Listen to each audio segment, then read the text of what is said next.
Hello বন্ধুরা, সবাই ভালো আছেন আশা করি। আমাদের বাড়ির সামনে দিয়ে একান্নমূর্তি মহাপ্রভু যাচ্ছেন। এই সুন্দর মুহূর্তটা আমি আপনাদের সামনে তুলে ধরলাম। খুব ভালো লাগছিল দেখে, তাই আমি আপনাদের কাছে শেয়ার করলাম। সব মায়েরা মহাপ্রভুকে কোলে নিয়ে যাচ্ছেন, খুব ভালো লাগছে দেখে। দিনের বেলা হলে ভালো লাগতো, রাতের বেলায় আলোটা খুব দেখা যাচ্ছে না, তাই ভালো করে দেখাতে পারলাম না। যতটুকু পারলাম দেখালাম।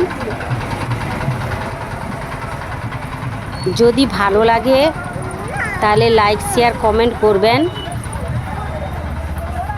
কত সুন্দর লাগছে দেখো, মায়েরা মহাপ্রভুকে নিয়ে যাচ্ছেন।